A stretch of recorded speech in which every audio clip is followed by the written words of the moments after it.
Continuamos con nuestra cuarta temporada de Comunicándonos, el espacio de agroempresario.com para indagar sobre el desarrollo federal con una columna relevante que es la bioeconomía. La bioeconomía que encontramos en todo el territorio y que forma parte inherente a este desarrollo. Hoy vamos a tener la oportunidad de hablar con un amigo, un conocedor de múltiples temas, un artífice de la primera ley de biocombustibles de la Argentina, un experto en ferrocarriles. Gracias, Claudio, por acompañarme. Fer, querido, realmente es un gusto de poder estar aquí. Valoro esta invitación, llegar a esta casa. Desde hace unos años que no venía, realmente me reconforta. Bueno, contanos cuál es tu visión acerca de los biocombustibles, la relevancia que tienen en este marco de la bioeconomía, ¿no? Cuando nosotros hablamos de agregarle valor a la biomasa, generar circuitos de economía circular, etcétera, donde este tipo de productos juegan un rol tan importante. Cuando nos conocimos allá lejos y en el tiempo, decíamos que había un nuevo paradigma energético. Ese paradigma estaba movilizado por la necesidad de cambiar ciertos parámetros en la relación de la producción con el ambiente, fundamentalmente. Era mucho futuro, trabajamos para acercar el presente al futuro y desde hace un tiempo que ya está consolidado ese nuevo paradigma energético. No tiene vueltas, se han transitado caminos con muchas barreras que fueron superándose en el mundo y hoy ya la discusión, los conflictos de interés están instalados no en si los biocombustibles van o no van o las bioenergías van o no van, sino en quién las tiene que producir. Y ahí, bueno, Argentina, ¿qué pasó? ¿Qué transcurrió desde aquella ley que vos construiste y que un senador de Río Negro llevó adelante y que fue votada casi por unanimidad? Sí, tenemos que destacarlo de Luis Alberto Falcó, con todo su equipo de colaboradores, Carlos Malavia Barrena y demás, lograron firmas de 49 senadores que apoyaron ese proyecto y después el Poder Ejecutivo, en la época de Néstor Kirchner y el ministro Julio De Vido, facilitaron las cosas para que se convierta en ley y fue una política de Estado. La apoyaron en el Senado con 40 votos positivos sin ninguno negativo en la primera votación. Fuerte votación en diputados, o sea que trascendió los partidos y trascendió la próxima elección. Como siempre decimos, una política de Estado tiene que trascender a los partidos políticos, trascender las próximas elecciones y generar un puente con el futuro bien armado.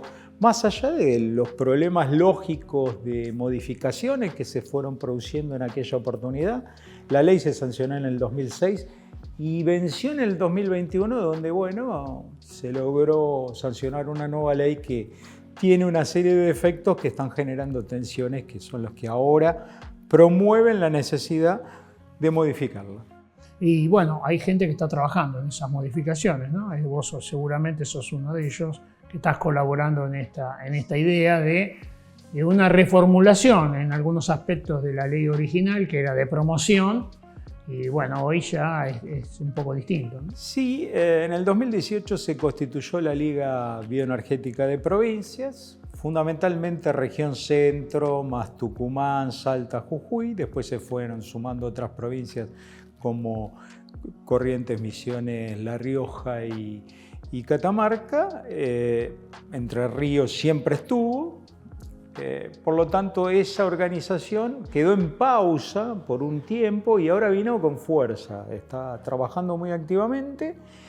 Valoro la posibilidad de estar cerca de ellos, ayudándolos, y hay conversaciones con el gobierno a través de la Secretaría de Energía, porque bueno, como sabemos, hay un proyecto que presentó por el lado de diputados el diputado nacional Carlos Gutiérrez, con el apoyo de otros 14 o 15 diputados, y por el lado del Senado, la senadora Alejandra Vigo.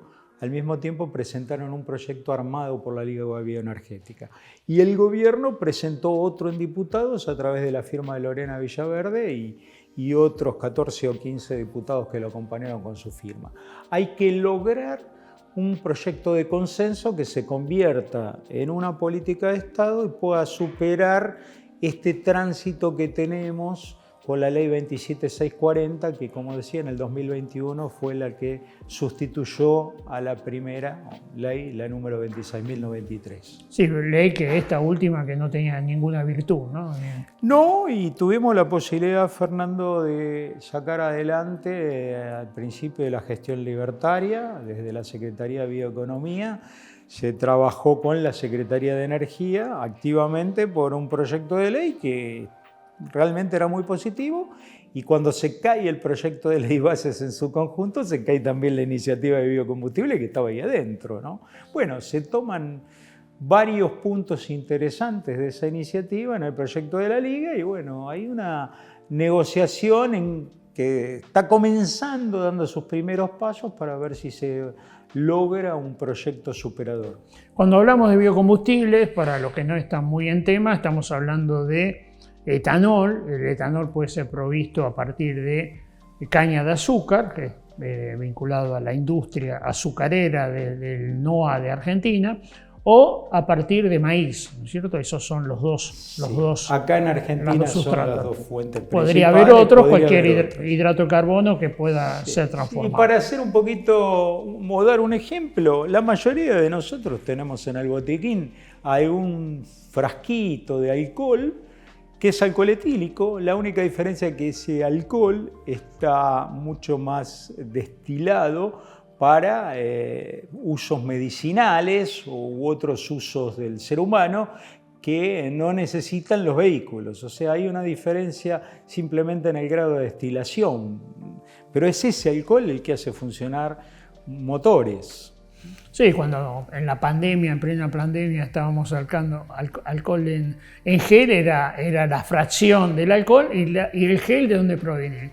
Y el gel de la glicerina que sale de la industria de biodiesel. Bueno, todo que es la otra forma, la ¿no? otra forma, ¿no? Que es a partir de aceite, ¿no es cierto? Exactamente. Recordemos que los aceites de fritura, si son convenientemente depurados, concentrados, se pueden convertir en combustible diésel.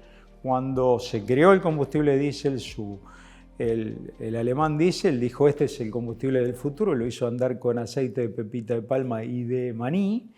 Y bueno, a través de los años se modificó la tecnología y el biodiesel es un aceite vegetal modificado, también puede ser una grasa animal. En países tropicales se puede usar mucho mejor la grasa que lo que se puede usar en zonas frías, por eso acá en Argentina se usan aceites vegetales. El de soja, más de un 95-99%. Que bueno, en el caso de Argentina tiene distintas ventajas, porque Argentina es un gran exportador de aceite, básicamente, pero si una parte se transforma en biodiesel, también debería mejorar los valores, ¿no? Fernando, en el mundo los grandes productores y exportadores de aceites vegetales tienen industrias de biodiesel muy activas. Acá en la Argentina empezó muy bien. La ley 26.093 se sancionó en el 2006, se reglamentó en el 2007. A partir de 2010 comenzó la mezcla obligatoria de gasoil con un 5% de biodiesel, fue creciendo hasta el 10% y después se amesetó. Hay muchos conflictos de intereses, hay agentes económicos que buscan que no se use biodiesel para defender sus propios activos. Esto ha trabado el desarrollo, tenemos una enorme industria con una altísima capacidad ociosa. La producción local podría ser de 3.900.000 toneladas y cuesta superar en estos últimos años el 1.000.000 de toneladas. Claro, bueno, ahí tenemos un tema, ¿no es cierto? A veces una discusión entre la visión del petróleo, la vaca muerta y también la vaca viva, que es esta otra que, bueno, el 90% del territorio está ligado a la vaca viva. Exacto. Y un sector, y no es una cosa o la otra, son las dos cosas juntas, ¿no es cierto? Sin dudas, la conjunción Y debería ser aplicada y no el O, como dos fuerzas que chocan.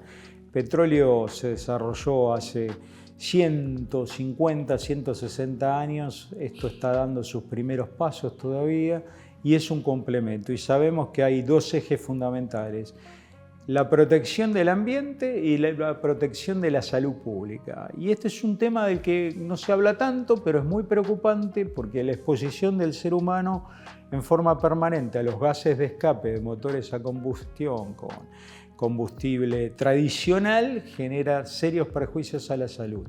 Y entonces hay que trabajar ese tema. A ver si tomamos conciencia. Lamentablemente hemos perdido una década. Si hubiéramos seguido de manera sostenida como veníamos, estamos entre los 2 o 3 primeros productores mundiales y nos están desplazando al 6º o 7º lugar.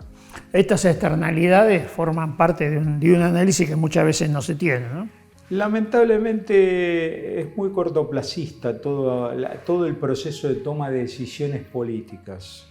Como decíamos al principio, no se mira en una política de Estado, se mira en los resultados de la próxima elección. Hay mucha dispersión, falta de liderazgo en la política y eso también ayuda a que este tipo de desarrollos productivos se demoren, porque necesitan reglas de juego estables a largo plazo. En principio necesitaron incentivos, hay otros biocombustibles que tienen que introducirse, como los sostenibles de aviación, siguiendo la tendencia mundial, que necesitan incentivos, necesitan una ley de promoción y se mira solamente la cuestión fiscal desde un punto de vista estático, sin tomar en cuenta todos los beneficios que genera la instalación de esa política pública. Allí hay un montón de otras especies, ¿no? Las brásicas, que serían las empleadas para este uso, carinata. Que de hecho están tomando fuerza en Argentina de a poquito, sí. Pero la idea es exportar la materia prima, porque por ahora no tenemos una planta industrial para hacer SAF en el país. Esperemos que en Santa Fe se desarrolle la primera del país. Se está trabajando en el consumo de toda la industria de aviación sería muy importante, ¿no? Santa Fe y Córdoba tienen ventajas comparativas. También hay un buen anteproyecto en la provincia de Buenos Aires que puede convertirse en una planta, pero hemos perdido mucho tiempo, Fernando. Cuando hablamos de externalidades y nos dedicamos a ver la logística, hablar de ferrocarriles me parece que aparece rápidamente, ¿no? Ese es otro nivel de tu expertise, ¿no es cierto? Sí, está muy vinculado. Claro que sí. Y entonces ahí, ¿cómo... ¿Qué estás viendo de lo que ocurrió con el ferrocarril en los últimos años y si hay alguna expectativa de que esto se modifique hacia adelante? Bueno, tenemos que tomar en cuenta que la red ferroviaria vino perdiendo participación y me voy a referir a la carga, que es lo vinculado a la producción. El transporte de pasajeros es importante, pero en primer lugar pensemos en la carga por la producción. Ha perdido una enorme participación. En los últimos años, lo máximo que transportó fue un 4,4% del total de cargas transportadas formalmente en Argentina. No hay mediciones de la carga informal. Argentina es un país que produce poca carga por kilómetro cuadrado de territorio, nos falta desarrollo.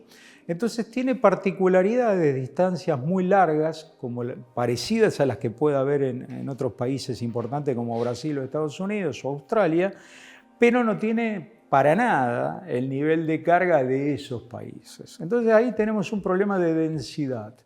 El otro problema es que la red fue perdiendo, al ir perdiendo carga o tráfico, fue perdiendo conectividad. Y entonces la oferta se fue deteriorando, el transit time, el tiempo de tránsito sobre las vías, cada vez se fue alargando, las cuestiones de seguridad se fueron agravando, el estado de la infraestructura en los últimos 30 o 40 años tuvo un deterioro enorme y hoy se está planteando la privatización. Se está planteando con criterios que son de dudosa viabilidad. Es muy difícil lograr viabilidad económica en una red que supo tener 44.000 kilómetros prácticamente de vías principales y secundarias. No tomamos los ramales económicos que sumaban 3.000 kilómetros más, los industriales, como se les llamaba. Hoy esa red tiene 18.000 kilómetros activos, de los cuales 12.000 se transitan y el 66%, 2/3 partes de la carga, Fernando, se da en no más de 4.000 kilómetros. Porque son la cantidad de kilómetros que permiten generar una operación económicamente viable para los operadores que están terminando sus contratos ahora, y o el Belgrano Cargas, que surge de una serie de toma de concesiones anteriores por parte del Estado. Por eso el Belgrano tiene una red con 3 trochas distintas, o sea, la trocha ancha del ex San Martín, la trocha media del ex Urquiza y la trocha angosta del ex Belgrano. Son 3 ferrocarriles en uno. Provienen de 3 concesiones distintas que fue tomando el Estado y constituyó esta Belgrano Cargas y Logística. Entonces, como están planteándose las cosas ahora, es muy difícil que se puedan obtener resultados positivos. Se quieren quitar los subsidios. Evidentemente así pareciera que no es el mejor camino. Entonces, las ventajas comparativas y muchas veces competitivas que tiene Argentina, en parte también, como bien lo explicaste vos, desde el lado de la docencia durante muchos años, en la última etapa, toda la carga de huella de carbono que se puede generar por el transporte es muy grande, y eso es lo que hay que trabajar y cambiar. Argentina, al transportar una proporción del 90 y pico % del total en camión, está generando una intensidad de carbono muy grande en esa etapa. Entonces hay que... Sí, mucha de la ventaja que tenés en el campo de una baja huella la terminás perdiendo por una logística de este tipo, ¿no? Y además hay un tema gravísimo, que es la congestión, el tema de la siniestralidad, que son... Esas son las eternalidades, ¿no es cierto? Exactamente. Ni hablar que si la red ferroviaria fuera competitiva, los costos logísticos bajarían en el orden del 30%, además sin tener en cuenta lo que se puede dar un valor a una vida que para una familia es todo, pero en un promedio estadístico de un Estado ese valor no está computado en estas externalidades. Es muy importante. Sí, bueno, los accidentes por la ruta en mal estado, llena de camiones, es un problema. Días pasado, conversando con una alta autoridad de una provincia de región centro, me mostraba la realidad de una autopista que en los carriles que van hacia la zona portuaria de Rosario están todos hundidos, a la vuelta está perfecto, pero están hundidos porque cuando van cargados, y sí. Todo eso son millones y millones de dólares hoy para los estados provinciales, porque la nación se ha corrido de la obra pública. Entonces hay que hacer una revalorización del ferrocarril. Una Argentina sin ferrocarril parece destinada a no ser competitiva en los grandes mercados internacionales, tanto de materias primas agrícolas como productos de la bioeconomía. Entonces, necesitamos una gran discusión sin ese conflicto de intereses. Se puede trabajar logrando que toda la actividad camionera no pierda, porque con nodos logísticos bien armados se puede complementar y el camión va a caminar menos kilómetros en términos relativos, pero va a generar el mismo ingreso, por un lado o por otro. ¿El Open Access es una solución? O sea, esta situación donde una cosa es la propiedad de la vía y otra es lo que circula sobre ella, ¿no? Bueno, en primer lugar tenemos que tener claro si hay capitales dispuestos a hundirse 40 o 50 años para renovar las vías. Porque en el sistema de Open Access la vía la tiene que hacer o el Estado o un privado concesionado y que cobre peaje. Ahora, ¿hay capitales dispuestos del sector privado a hundir 40, 50 años? ¿O solamente esos capitales podrían aparecer en caso de corredores muy específicos que permitan movilizar la producción minera o agrícola o agroindustrial o de ciertos sectores o actividades de la bioeconomía, forestales y demás? O sea, algo muy direccionado, porque cuando hablamos a nivel global parece que sería en un país como Argentina muy difícil que los privados hundan capital a 40 años. Entonces, si no tenemos buena infraestructura de vías, obras de artes, condiciones logísticas, es muy difícil que el Open Access funcione bien. De hecho, va a haber operadoras de Open Access trabajando para movilizar su propia carga. Hay empresas que necesitan el ferrocarril sí o sí, constituyen una operadora, la registran en la Comisión Nacional de Regulación del Transporte y comprarán o alquilarán material rodante y empezarán a circular, pero las condiciones de circulación no son las que hacen falta en el país. Y el otro tema que siempre se discute es que uno está con una actividad de la bioeconomía o de la agrobioindustria, como quieramos llamarlo según los casos, en una localidad y nos pasa el tren por adelante y no nos para, no tenemos la posibilidad de acceder al servicio.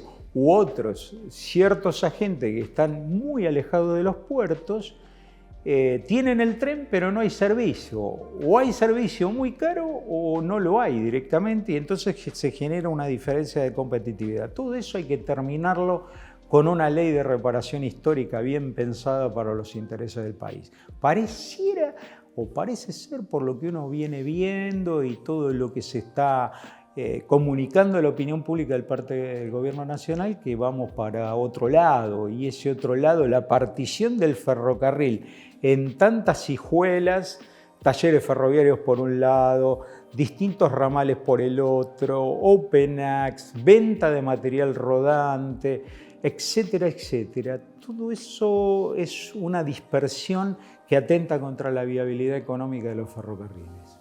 Esto, bueno, es un problema, ¿no? Es un problema actual y futuro, ¿no? Para la logística de las producciones, ¿no? Donde los costos y la operatividad son importantes, bajarlos y si estás trabajando en commodities, el precio está dado y entonces tu competitividad tiene que ver con bajar costos, ¿no? Entonces ahí en el costo logístico forma parte de esto, ¿no? Fernando, pensemos que alguien radicado en el NOA, a 1.300 kilómetros o más de los puertos de Gran Rosario, tiene una diferencia de flete muy importante y los tiempos de tránsito, la inseguridad en el medio.